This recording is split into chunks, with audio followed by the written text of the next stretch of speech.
No quería Xosé Luis Baltar ser el payaso de ningún circo, pero lo que hoy se montó delante del Palacio de Justicia de Ourense, bueno, puede ser calificado efectivamente como un auténtico circo. Decenas de personas, había un grupo muy nutrido de periodistas, porque como decía, creo que fue Jorge, el asunto Baltar está despertando una gran expectación fuera de Galicia, un grupo, como decía, muy numeroso de periodistas, un grupo de afectados por las participaciones preferentes y un grupo también muy numeroso de gente supuestamente beneficiada por la política de contrataciones del expresidente de la Diputación de Ourense y algunos, bastantes, diría yo, alcaldes del Partido Popular en esta provincia. Este es el momento en el que el señor Baltar llegaba a los juzgados.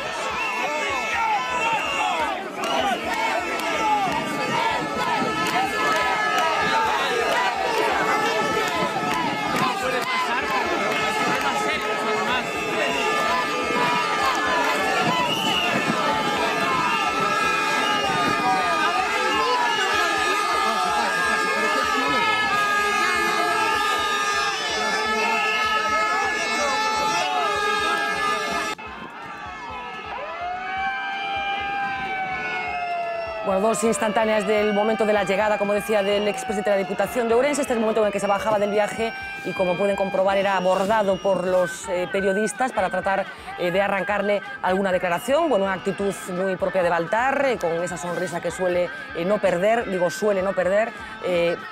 A continuación se metía en esa nube de la que también formaban parte, como decíamos, un grupo de personas que lo apoyaban de una forma muy expresa. Hubo un momento en el que le dedicó unas palabras a nuestro compañero Miguel Ascón. Recuerda que ayer hablábamos con él, conseguía esas declaraciones a través del teléfono en las que decía que no quería participar de ningún circo y decía esto hoy Baltar al entrar en los juzgados.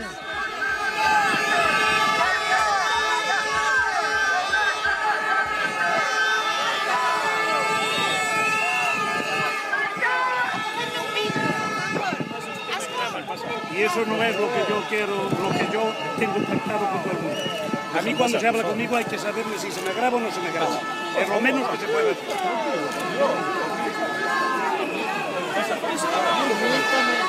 Bueno, esto es lo que estaba pasando, como decíamos en la entrada de los juzgados, tensión, sobre todo, no solamente por los periodistas, que había muchos y trataban de hacer su trabajo, sino por esos dos grupos enfrentados. Grupo de afectados por las participaciones preferentes y muy críticos con la política de contratación de Xosé Luis Baltar y un grupo de alcaldes y de seguidores de la particular forma de hacer política del señor Baltar.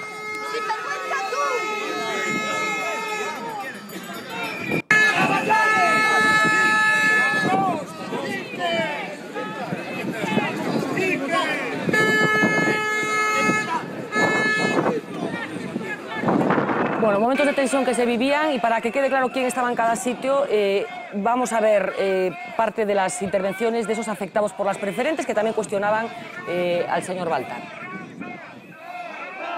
Ladino, enchufa a mi sobrino. Baltar, Ladino, enchufa a mi sobrino. Bueno, esto sucedía en un lado de esa placita que hay delante del Palacio de Justicia. Enfrente justo de estas personas había otro grupo de individuos, en este caso apoyando, como decíamos, a Baltar.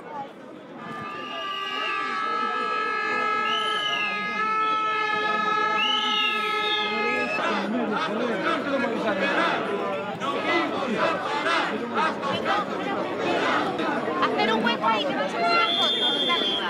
Bueno, entre ellos, como decía, hay diputados del Partido Popular, alcaldes de esta formación en la provincia de Ourense, y les decía al principio de todo, le insisto ahora, hoy nosotros queríamos que alguien de la ejecutiva del Partido Popular nos aclarara si ellos apoyan que esta manifestación se hubiera producido, que estos alcaldes se hubieran concentrado en el Palacio de Justicia para mostrar su apoyo a Xosé Luis Baltar. Han declinado hacer ningún tipo de valoración al respecto, asegurando que es un proceso abierto y que no se pronuncia sobre procesos abiertos. No queríamos específicamente que opinaran sobre el proceso judicial, entendemos que no quieran opinar sobre un proceso abierto, queríamos una opinión sobre esta circunstancia, sobre esta movilización de alcaldes del PP para apoyar a una persona inmersa en un proceso judicial. Vamos a completar el círculo de esta batería de imágenes que estamos compartiendo con ustedes con la salida de Xosé Luis Baltar después de tener lugar esa declaración. ¿Son ciertos los enchufes? ¿Son ciertos los enchufes? Baixar, por favor. La grabación.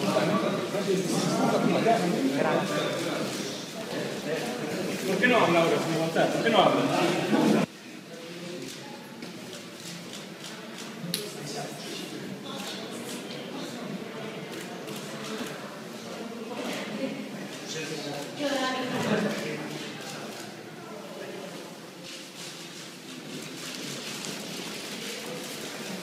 Hola, presidente, bo día. Son Miguel Asconda, voz de Galicia. Non atendo a nadie, venga. Non quero decir nada. Non quero facer declaracións, non, porque... Para qué? Non, solo era para ver se estabas preparado para mañán e como se estabas tranquilo. Iso é cuestión miña, non é cuestión túa se estou preparado ou non, vou estar. Venga. Bueno, pues nada. Ou se acabou o circo, se queres ver circo, facelo vos solos, non te fallades a min tamén, actuar de payaso neste circo, coño. O circo montaste vos, sigo montando. O circo non montou ningún... Vemos as caras todos, porque isto non me acaba aquí. Venga. Bueno, venga. A paseo. Hasta luego. Bueno, pues como decíamos, estas declaraciones las conseguía ayer nuestro compañero. Después de estas declaraciones, menos de 24 horas después, sucedía lo que acabamos de ver. Roberto. Bueno, yo he de decir una cosa que me parece que es necesario decir. Una persona tiene derecho, un ciudadano, esto sea culpable o inocente, esté o no protegido por la presunción de inocencia, esté o no imputado, tiene derecho a entrar en un juzgado sin que esto se le someta a esa presión y se le convierta en un payaso de circo. Mi simpatía política por Baltar es perfectamente descriptible, es decir, es ninguna. Mi sintonía con su forma de gobernar es ninguna. Los medios hacen su trabajo y los medios están haciendo su trabajo, como es perfectamente evidente, pero esto la policía lo soluciona muy fácilmente en todos los países del mundo, que es esto poniendo un cordón con unas vallas para permitirle a la persona que va a prestar declaración que pueda entrar y salir tranquilamente sin ser sometido a esta presión intolerable. Esta es la primera reflexión que me parece fundamental hacer, porque nadie tiene por qué quedar sometido a esto de que te insulten, de que te llamen, de que te jalen de ninguna de las maneras.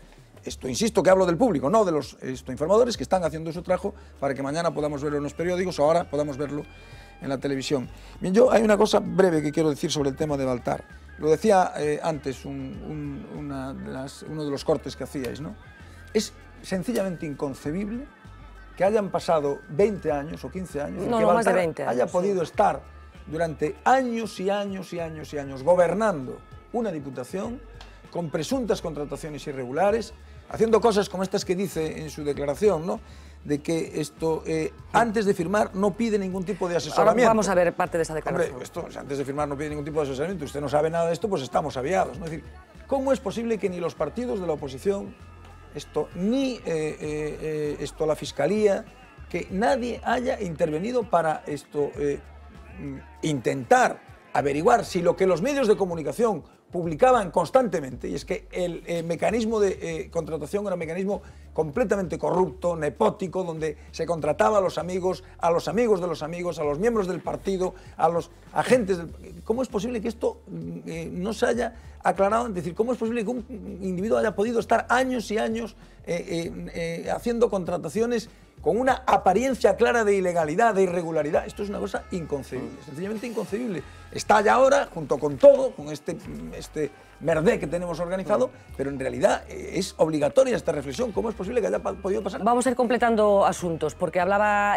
Roberto de esta declaración. Hemos tenido acceso a este documento, a la declaración de imputado de José Luis Baltar en estas diligencias previas que están abiertas, como decíamos, en este juzgado de Ourense. Voy a compartir con ustedes parte de lo que aparece reflejado en este documento, como decía, en el que se recoge lo que hoy, esta tarde, Baltar declaró delante del juez. Dice, por ejemplo, que le llevó avisos de otros departamentos sobre la escasez de personal en referencia con esos contratos, por lo que para no esperar los procedimientos ordinarios se acudió al procedimiento de urgencia para hacer las 104 contrataciones con el crédito disponible. Dice, por ejemplo, también que lleva 22 años nombrando personal, que no mira los expedientes, que firma el decreto que redacta el secretario, él los firma, que él no se encarga de pagar la nómina ni nada más.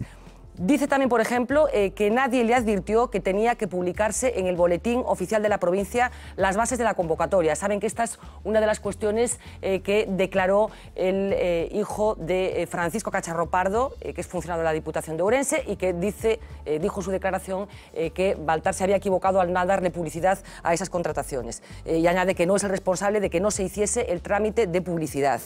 Dijo también esta tarde el señor Baltar delante del juez que algunos de los nombres que figuran en ese listado de más de 100 personas le suenan y que otros no, que le suena porque estuvieron contratados en la Diputación, no por estar vinculados al Partido Popular, y que de esos 4 o 5 de esos contratos, 4 o 5 le sonaban por su vinculación con el Partido Popular, y que el que una buena parte de los 104 contratados tengan vinculación con el PP fue una mera casualidad. Son cosas que declara esta tarde ante el juez, y que añade lo siguiente: antes de firmar no pide ningún tipo de asesoramiento. Reconoció él delante del juez que él no pregunta si se han seguido los trámites y que quien le trae los decretos de contratación es el secretario de la Diputación.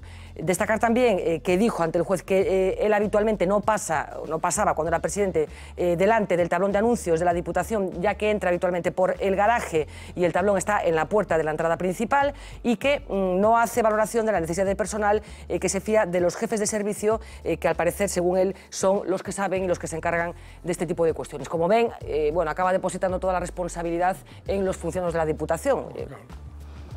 Tuco. Bueno, primeiro, Roberto, eu creo que os partidos de oposición sí denunciaron isto. O que ocurre reiteradamente, ademais, entre outras cousas porque sería de tontos non facelo.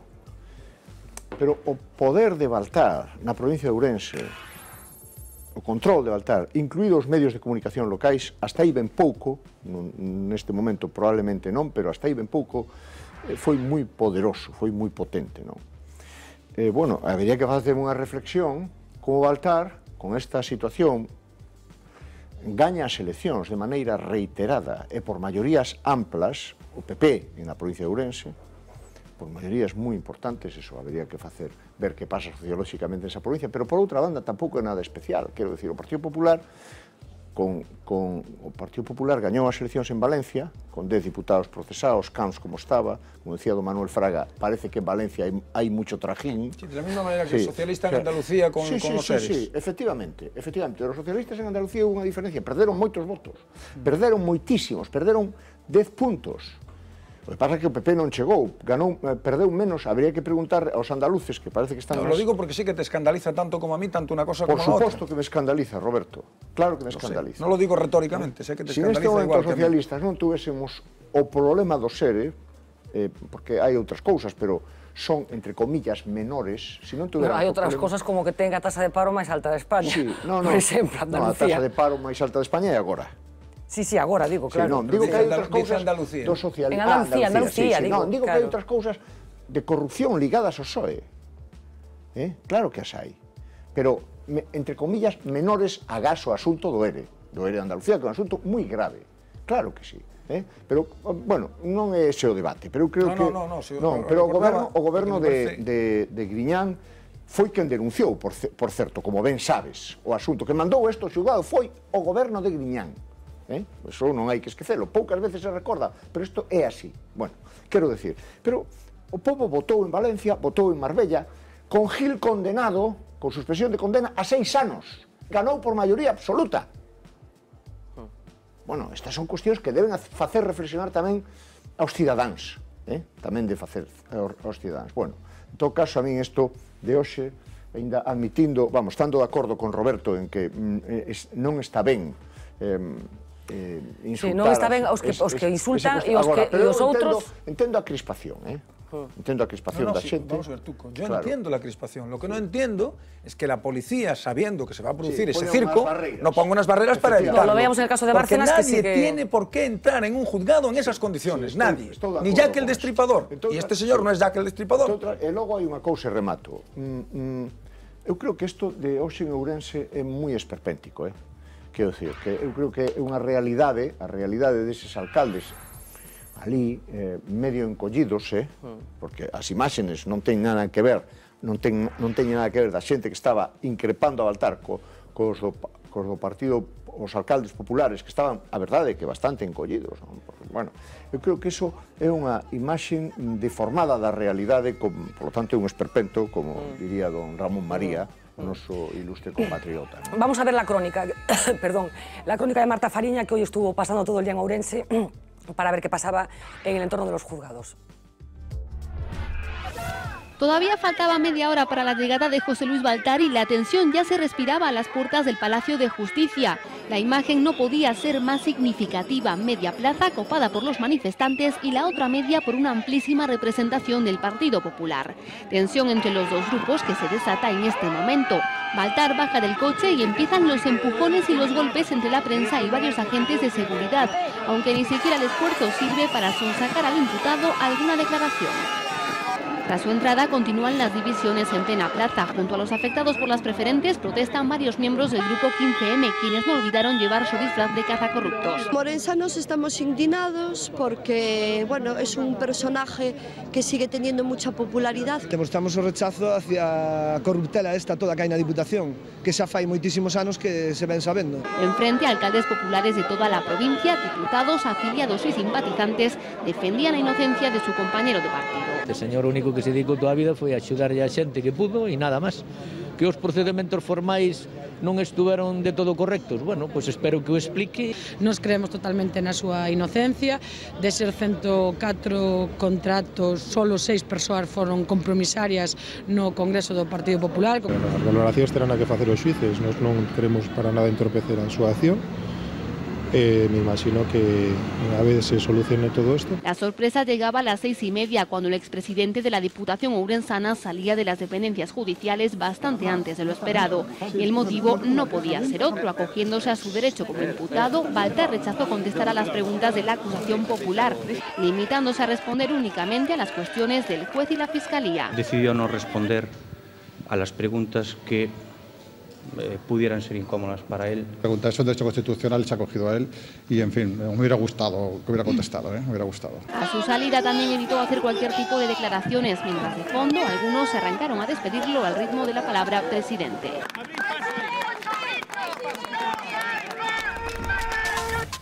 Señor Bastos. A ver, o que decía antes. Por un lado, claro, entendo a xente indignada. Por outro lado, o do Baltar, non sei se fixo algo ben ou mal, pero logo as preferentes non ten culpa. Ah, non, isto te lo... Sí, faría, non sei que fixo, que lle acusan aí, pero non fixo nada mal. E claro, o ideal é que non haya que non entre as persoas así nesas circunstancias no calor. Pero tamén quería matizar o que decía antes, a diferencia entre Baltar, que por menos ten xente que o apoio, quere que se fixo daño, fixo por axudar as persoas, e Bárcenas. Ningún estaba ali a defendelo. E agora axudar a Baltar, estar con Baltar ahora non axuda tampouco. O problema non é que axuda as persoas, é que as axuda selectivamente. Bueno, yo de todas maneras, Miguel, quiero recordarte algo. El hijo de Baltar, de este señor, es el presidente de la Diputación de Ourense y el presidente provincial del partido, y va a volver a serlo porque no va a tener ningún otro. No hay ningún otro candidato, o sea, que quiero decir que tampoco llevarse mal con Baltar a lo mejor tampoco interesa. Non interesa, pero pelo menos hai certa fidelidade. Pero todos que axudou Bárcenas no seu momento, onde están? Que a mí tamén, eu non sei que non está ben o que dicindo, pero tamén é certo comprensión humana me gusta tela. A mí tamén, se estuviera algún día preso, que non quera Dios, que fixera algunha cosa, me gustaría ter unha cara amiga que me fora a defender, alguén que creera en min. E por lo menos este señor veo que alguén cree en él. Pero a Bárcenas estaba solo como un can. Trías dixo que era o seu amigo. Pois foi o único, ese é un amigo. O principal testigo de cargo probablemente neste momento dixo: independientemente do futuro judicial do señor Bárcenas, eu vou seguir sendo o seu amigo. As probabilidades que se discuten son moi distintas, e o tipo de delito que non sei se hasta que punto delito, bueno, sabe Roberto mellor que a min, se é delito ese tipo de contratacións ou que da mera acusación a prevaricación continuada. Prevaricación continuada. No, inhabilitación, ¿no? Inhabilitación. No, es un delito, claro, que es un delito. Claro, me parece moi... Brevemente, con hai que hablar de Urdangarín un ratito. Brevemente, eu creo que o modelo Baltar, antes e agora se ve con claridade, este modelo de familias mafiosas, de organizacións mafiosas, de que os grupos, hai un grupo que se apoia uns a outros, que se apoian no momento de hacer os negocios e que se apoyan nos momentos das... Llámale clientelar, mejor. Pero los mafiosos no solo te dan trabajo, sino que te cortan el pescuezo. Sí, hay un humor, un poco distinto, ¿no?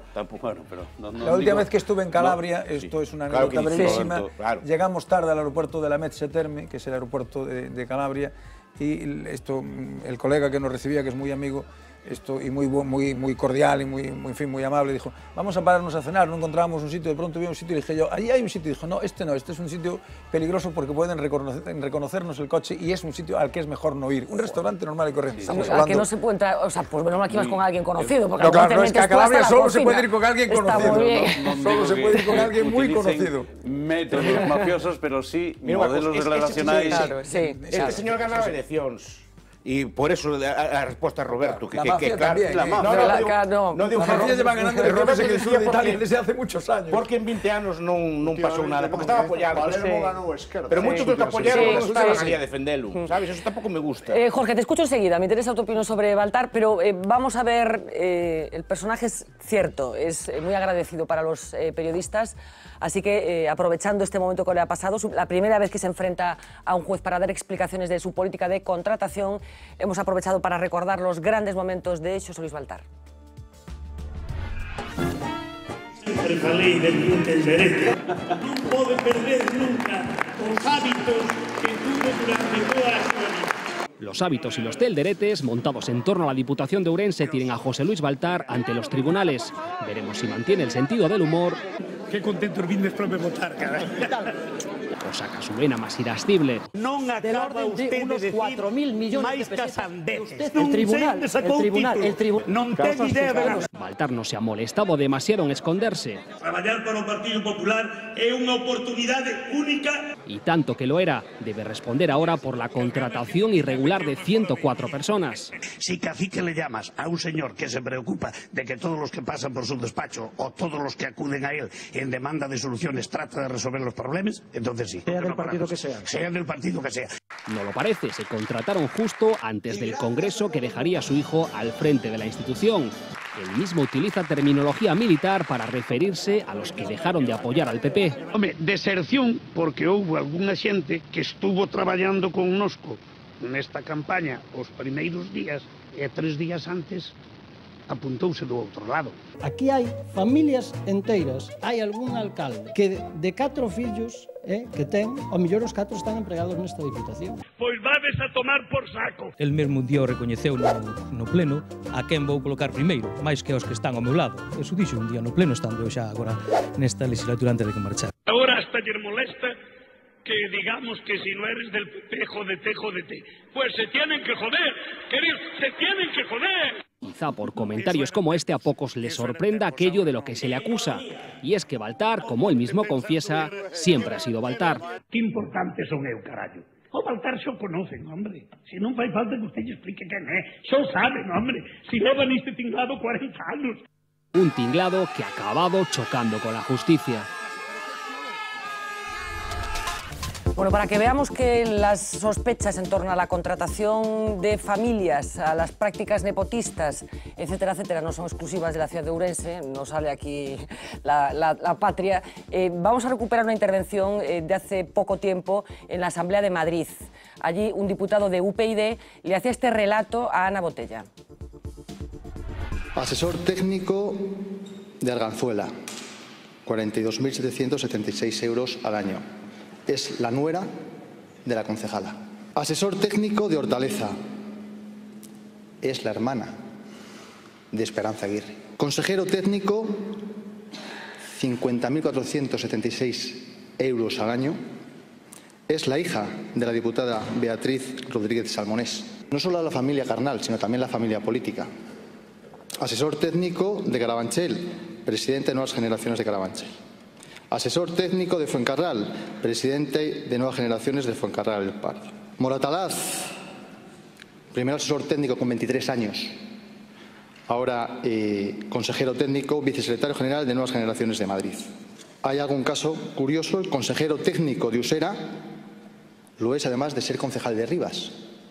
Parece ser que compatibiliza sus dos responsabilidades políticas. Nos gastamos 2 millones de euros 2 millones de euros en estos 41 cargos elegidos a dedo, perfectamente prescindibles. Bueno, pues una intervención, bueno, así de contundente. correcto. lo que explica tú. Bueno, a mí con Claro, no, relación pero es a- decir, estamos hablando de la comida de Madrid y acabamos de escuchar a Esperanza Aguirre hablando no sé qué de regeneración. Y no te quiero... Y devolviéndole al pueblo la voluntad. Hablando de Calabria, no te quiero ni decir lo que sería ver todo esto en Andalucía también, ¿eh? O sea, quiero decir, a mí el tema, volviendo a lo de Baltar, me parece que se confirma que el poder dilatado en el tiempo corrompe al menos moralmente. O sea, yo en su día hacía distinción entre corrupción económica, corrupción moral y mixta. Bien, en el caso de la corrupción moral, los halagos, la vanidad, las últimas palabras que hice en Baltar ahí lo demuestran evidentemente, o sea, se endiosan y se creen dueños de la finca y se olvidan de que el dinero es un dinero público, se olvidan absolutamente de servicio al pueblo. A mí me parece que esto confirma que las diputaciones que no tienen que recaudar, sino solamente gastar, es algo absurdo, tal como está hoy planteado. Por otro lado, me llamó mucho la atención en lo que has dicho antes del boletín oficial de la provincia, que él dice que no sabía que había que prolongar. Es como los consejos de las cajas de ahorros, que hay tantos presidentes o consejeros que dicen que no tienen por qué saber nada de contabilidad. ¿Cómo el desconocimiento de la ley no te exime de tu cumplimiento, ¿no? Entonces, hombre, la verdad es que a mí me parece... Yo no sabía que no se podía matar. Me parece una situación lamentable. Se ha sacado, yo creo que bastante, es un problema. Y fue una ventaja y un problema para el PP, siempre, Baltar. Y a mí lo que es... lo que es el elemento más claro de esa prepotencia es que el sucesor, al frente del partido y al frente de la Diputación, sea un hijo de Baltar. O sea, es una cosa... Hay que recordar que estamos hablando de un señor que no es militante del Partido Popular en estos momentos, porque, como saben, cuando empezó toda esta crisis, presentó su baja. Miguel, pedías... No, matiz, lo que decir, que aplicamos como dúas varas de medir. Es decir, acabas de apuntarte moi ben. Es decir, nas caixas de aforro aquilo non é clientelismo, é unha mala gestión. Si é en Madrid, é unha mala gestión. Si é en Ourense, é unha vergüenza, hai que acabar con esto, é un atraso. Non, señor, é exactamente o mesmo fenómeno. Exactamente o mesmo fenómeno. Só que parece que se usa como unha cosa como máis grave que outra. Outro parece que son... Eso de contratar asesores, familiares, primos, así, ali é algo máis moderno. Como se chaman conselleiros técnicos, se chaman así, pois xa é unha cousa máis moderna. E aquí, como contrata BDL, esa cosa polo estilo, é de peor estofa. Pois non, é igual ou peor Parlamento de Madrid. E probablemente peor ainda das caixas de aforros. Muy brevemente, Roberto. Iba a decir que, si me permitís el toque pedante, inevitablemente los profesores a veces, intentaré ser lo menos pedante posible. En El Federalista, en ese conjunto de artículos que publican una serie de norteamericanos para apoyar la aprobación de la Constitución de los Estados Unidos por los estados, ¿no? Después de haberse elaborado en Filadelfia, dice uno de ellos, son 3 autores, dice, si los hombres fueran ángeles, vendrían sobrando todos los controles sobre el poder. El problema tiene que ver con la condición humana. El problema es que la condición humana es así. La condición humana la describe perfectamente Hobbes en el Leviatán y, por tanto, hay que establecer mecanismos que eviten pero hay épocas, que la condición... épocas muy malas. No, hay épocas muy malas, pero sobre todo hay épocas en que se acumulan los escándalos. Pero, hay épocas muy buenas y épocas muy malas, y estas muy malas. Pero la condición humana tiende a eso. Rousseau no tenía razón. Rousseau no tenía razón, la tenía Hobbes en el Leviatán. La tenía Hobbes. Y, por lo tanto, hemos de establecer mecanismos de control porque la condición humana es así. Hay una frase... Pero los hay. Hay una frase... No, pero mecanismos de control más efectivos, mejorarlos. Hay unha frase de un dirixente socialista histórico do século XIX, de finais do XIX, claro, cando se fundou o PSOE, Pasco, non lembro agora o nome, unha frase moi coñecida, cando o PSOE decidiu presentarse por primeiras eleccións, porque tuvo un período no que rechazaba o sistema e non se presentaba as eleccións, cando decidiron facer as primeiras eleccións e se presentaron a Bilbao, ao Concello de Bilbao, que foron os primeiros concelleiros elexidos por o PSOE, para o PSOE en España, dixo este home que non lembro o nome, dixo: elegid a los mejores, referías ao partido, y vigilarlos como si fuesen ladrones. Claro, es evidente. Una frase terrible, pero... Me quedo con las ganas de que un día, Roberto, que tengamos ocasión de hablar con cierta... De hablar con cierta calma de tus tesis sobre la selección de las élites en estos momentos, que me parece francamente interesante y que puede explicar muchas de las cosas que están pasando. Quería hablar todavía de Urdangarín, pero antes, por compartir también con los espectadores unas declaraciones muy llamativas de las últimas horas y que hoy han sido objeto de atención en la práctica totalidad de los medios de comunicación. Se llama Ada Colau, seguro que ya la conocen porque es la persona que está defendiendo los intereses de los afectados por las hipotecas. Ayer comparecía en una comisión parlamentaria y tuvo problemas en su enfrentamiento con los representantes de la banca que allí estaban presentes. Acabamos de tener un ejemplo, diría que como mínimo paradójico, por utilizar un eufemismo, por no decir cínico, al representante de las entidades financieras que acaba de intervenir y nos ha dicho que la legislación española era estupenda. Decir eso cuando hay personas que se están quitando la vida como consecuencia de esta criminal ley, les aseguro que no le he tirado un zapato a este señor porque creía que era importante quedarme aquí para decirles lo que les estoy diciendo. Pero este señor es un criminal. Y como tal deberían ustedes tratarle. No es un experto. Los representantes de las entidades financieras han causado este problema. Son esta misma gente la que ha causado el problema, la que ha arruinado la economía entera de este país, y a esta gente ustedes les siguen tratando de expertos. De verdad, o sea, a mí que este señor diga que la dación en pago no es una solución, desde luego a nosotros nos reafirma plenamente. Si la gente que nos ha hundido en la miseria nos dice que la dación en pago no es la solución, nosotros estaremos más convencidos que nunca que la dación en pago es sin duda la solución para el tema de la deuda. Bueno, Ada Colau fue recriminada por el presidente de la comisión, que le instó a que retirara esas palabras, y ella dijo que no, que mantenía ese calificativo de criminal para esas valoraciones que se habían pronunciado desde los representantes de la banca. Saben que la banca efectivamente ha causado muchos problemas.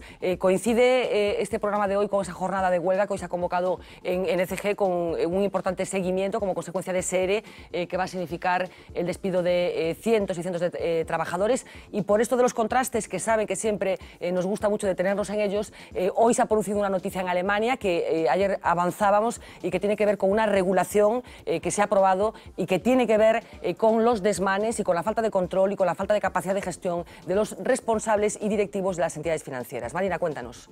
Pues lo aprobaron hoy en Consejo de Ministros. Se trata de Alemania y la noticia es que castigará con hasta 5 años de cárcel a los banqueros irresponsables. Además, esta nueva norma establece una separación entre la banca de inversión y la comercial. ¿Cuál es el objetivo? El objetivo de Merkel es crear una especie de cortafuego que evite así la aparición de nuevas crisis financieras. ¿Y cómo funciona? Pues lo que se ha hecho es se ha dado luz verde a que los altos cargos de los bancos y entidades aseguradoras puedan ser demandados por vía penal si comprometen la supervivencia de sus empresas o impiden que éstas cumplan con sus compromisos. O si queda comprobado que la bancarrota se debió a operaciones excesivamente arriesgadas por parte del banco, de los banqueros, sus directivos pueden ser condenados, como había dicho, hasta 5 años de cárcel.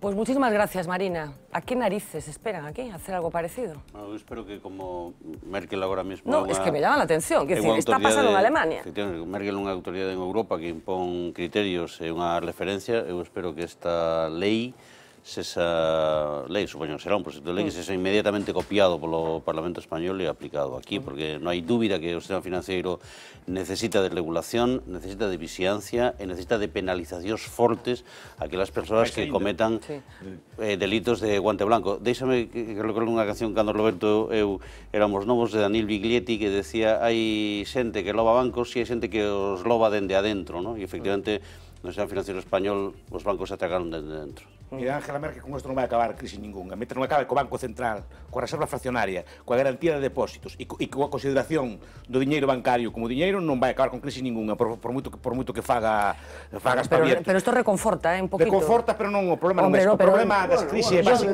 Yo soy atea, pero reconfortar al afligido está bien. Non vai acabar problema. Despois, eu quero matizar unha cousa. Eu sou un criminal, entón, un señor. Para mí a lei española, eu digo así, me parece excelente. E me parece excelente por un motivo. A crisis económica non ven dada pola lei hipotecaria, ven dada por unha expansión brutal da moneda de crédito causada polo Banco Central, que non é como en Alemania. Que non é o sitio que como en Holanda ou como en Francia, que teñen a mesma moneda. Sí, pero aquí pasamos dunha tasa de xuro do 12, pasamos ao 3 en cuestión dun ano. Eso foi unha expansión brutal. A expansión de Alemania, de Francia... Sí, expansión que se concentrou aquí, pero non é o debate aquí. Espera, quería comentar unha cosa da lei hipotecaria.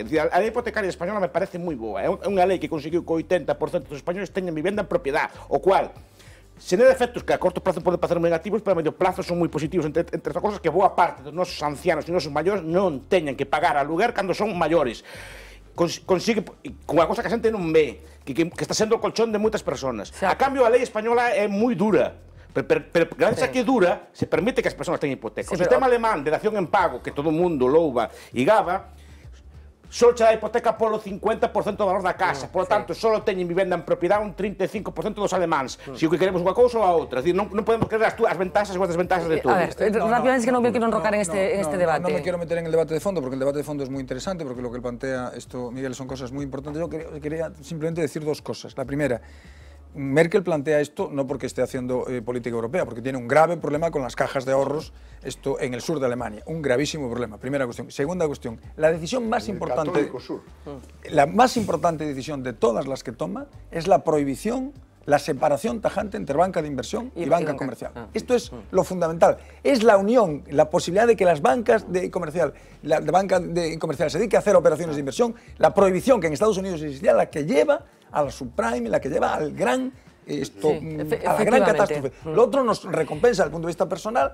efectivamente, el que haga la paga, pero lo importante es que quien haga banca, quien la banca de inversión no pueda estar dedicada a las operaciones comerciales. Bueno, quería simplemente, Roberto, como siempre nos echa el tiempo encima, Urdangarín, a las 12 de la noche, es decir, dentro de 7 minutos, este señor tiene que haber depositado esa fianza compartida con su ex socio Diego Torres. En caso contrario, serán embargados sus bienes. Se supone que el principal de ellos es ese palacete de Pedralbes, que como saben está sometido también a una cuantiosa hipoteca, con lo cual, según su abogado, no le va a llegar para atender esa fianza de 8 millones de euros, de más de 8 millones de euros que le fue impuesta por el juez. Hoy nos ha llamado la atención esa decisión que ha tomado su representante legal de recurrir al Constitucional para tratar de anular la totalidad del caso Noos, apelando a que en realidad la gente se dejó deslumbrar por el cargo que ocupaba, etcétera, etcétera. ¿Cómo tenemos que interpretar esto, Roberto? Porque al que no sepa le puede parecer una tomadura de pelo ya al final. Sí. Bueno, a ver si soy capaz de explicarlo de una manera clara. Primera cuestión, la fianza no es una fianza como las que se ponen en los procesos penales... Para evitar la cárcel. Para evitar la cárcel. La fianza es una fianza para cubrir la responsabilidad civil que pueda producirse, que pueda generar la sentencia que en su caso se puede dictar condenatoria. Primera cuestión. Segunda cuestión, si no paga la fianza, le embargan los bienes. Y punto, se ha terminado. Contra la fianza cabe un recurso de reforma, que es el que ha planteado su abogado, ante el mismo juez. Luego cabe un recurso de apelación ante la Audiencia Provincial. Y en su caso, frente a la apelación ante la Audiencia Provincial, cabría, en su caso, acudir al Tribunal Constitucional en amparo. Pero no es esto lo importante.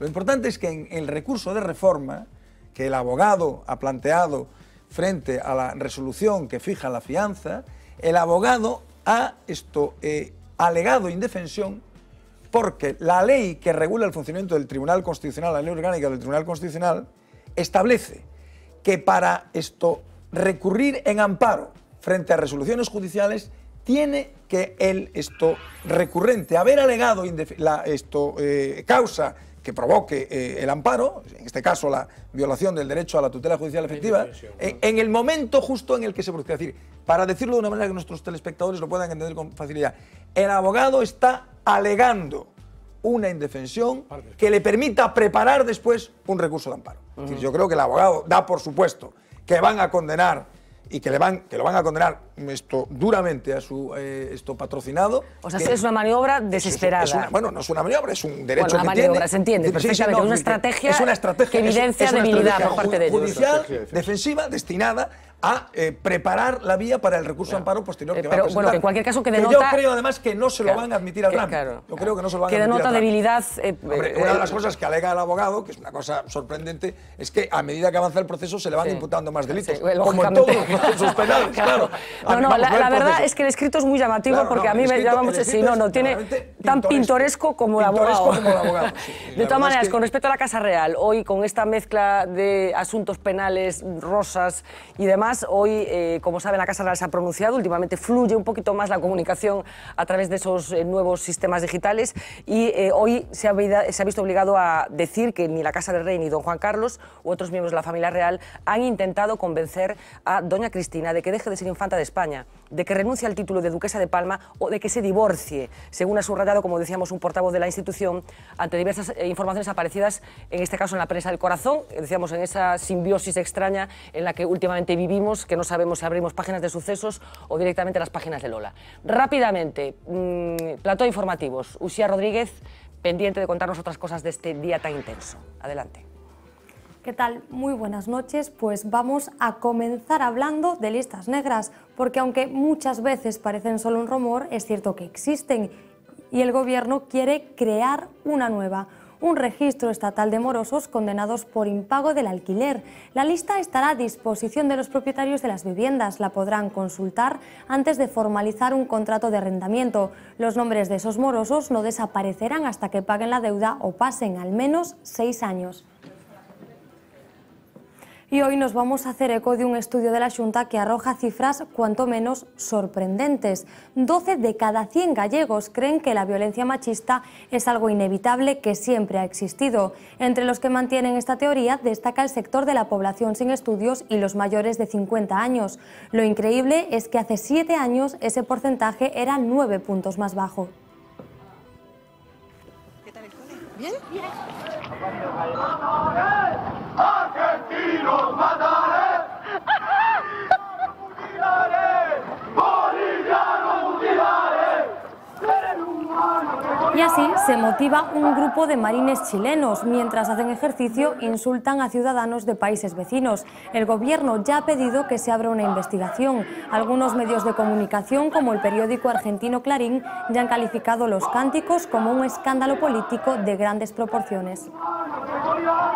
Y ahora nos vamos a China, un país que acostumbra a dejarnos con la boca abierta gracias a sus polémicas medidas. La última, vetar los anuncios de regalos caros. Las autoridades del país oriental creen que generan malos comportamientos sociales y valores incorrectos. Así que nada de relojes, monedas de oro o sellos raros. Adiós a la extravagancia y al despilfarro. Y hablando de cosas raras, en artículo de lujo parece que se está convirtiendo la cultura, sobre todo tras la subida del IVA. Pero ahora el segundo recinto más visitado de nuestro país, el Museo del Prado, aumentará todavía más sus tarifas. El precio de la entrada sube un 16%, de 12 a 14 euros. La medida se hará efectiva este mismo viernes. Y esta noche nos vamos con una curiosidad. Un matemático de Estados Unidos ha descubierto el número primo más grande del mundo. Tiene 17 millones de dígitos. Se preguntarán para qué sirve, además de como reto mental. Y la verdad es que no tiene grandes efectos prácticos, pero puede contribuir al desarrollo de códigos de seguridad y a descifrar mensajes. El inventor además recibirá $3.000 por su hallazgo. Seguro que es muy difícil de memorizar. No tengo ninguna duda, Uxía, de que será complicadísimo. 500 años han pasado desde que un señor que se apellidaba Maquiavelo publicaba un libro que creo que le gusta a mucha gente de esta mesa o a varios. Creo que tú me han dicho por ahí que lo utilizas en tus clases o que te refieres en tus clases a Maquiavelo y al Príncipe. Espera, no dispares todavía, como dirían los chilenos. Vamos a ver una pequeña referencia de qué estamos hablando. 500 años, Maquiavelo, el Príncipe. Muy pocos son los que logran sobrevivir al paso de los años, menos aún de los siglos. Pero los consejos que Nicolás Maquiavelo escribió en pleno Renacimiento siguen siendo hoy el manual más importante sobre filosofía política. Referente en las facultades, 500 años más tarde sus lecciones no podrían ser más actuales. Pocos ven lo que somos, pero todos ven lo que aparentamos. Los hombres ofenden antes al que aman que al que temen. Así de pragmático, Maquiavelo diseccionó la política, al igual que coetáneos suyos como Da Vinci o Copérnico hacían lo mismo con el cuerpo humano y el universo. Asentó la idea de la política en su sentido moderno, el arte de alcanzar y conservar el poder. El resultado, El Príncipe, un libro producto del despecho de un alto funcionario florentino condenado al olvido por una de las familias más importantes de la época. Maquiavelo conocía de primera mano los hilos que movían el poder y en el exilio escribió este manual que no era otra cosa que un intento por hacer las paces con los Médicis. La obra, que se atrevió por primera vez a oponer política y ética, fue perseguida por la Inquisición y estuvo siempre rodeada por la polémica. Libro predilecto de dictadores como Mussolini, para muchos abrió el camino a las democracias modernas. Hoy su legado va más allá de adjetivos más o menos justos como el de maquiavélico. Aunque él no lo escribió literalmente, asentó ideas como la de que el fin justifica los medios y fue más explícito al introducir nociones como la de que hay que ser realistas. No hay dinero, señorías, no hay dinero. La razón de Estado por encima de todo. Los intereses generales de los españoles. Lo que requiere el interés general. O rodearse de colaboradores fieles. Me remito a lo que el Partido Popular, es a quien le compete. También dijo que había que estar preparados para la lucha y para adaptarse a cualquier situación. Unas indicaciones de lo más útiles que nuestros líderes seguro tienen muy presentes, aunque no sabemos hasta qué punto saben aplicarlas. Bueno, no todo el mundo puede presumir de que su apellido se haya convertido en un adjetivo, como es el caso de Nicolás Maquiavelo. 500 años, ni más ni menos, tiene el príncipe. Miguel. Salvación del Estado es lei suprema. A mí esa frase non me gusta nada, é porque pon por enriba de todo a razón de Estado.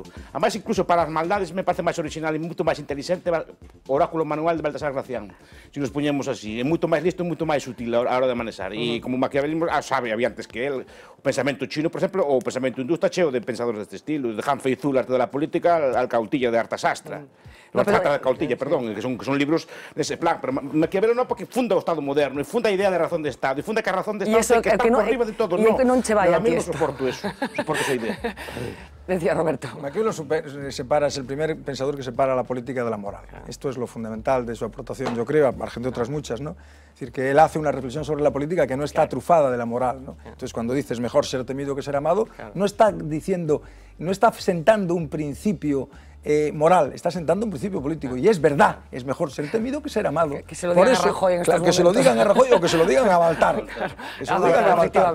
É mellor a continuación que los discursos da primavera de Tito Livio, porque no Príncipe se ensina a tomar o poder, pero máis interesante me parece o Tito Livio, porque ensina como conservalo. Bueno, pues, la figura en la que parece ser que se inspiró para escribirlo fue la figura de Fernando el Católico, ¿no? En fin, muy interesante. Seguro que tendremos ocasión de seguir hablando de estas cosas. Señores, muchísimas gracias de verdad por acompañarnos esta noche, con tantos titulares y tantos gritos y tanta gente concentrada en sitios extraños. Regresamos mañana con, creo, una entrevista muy interesante. Estará con nosotros el embajador de Alemania en España. Nos apetece mucho que nos dé su opinión sobre lo que está pasando y sobre las relaciones particulares que en estos momentos tenemos con el país alemán. Será mañana a partir de las 10:20. Sean felices.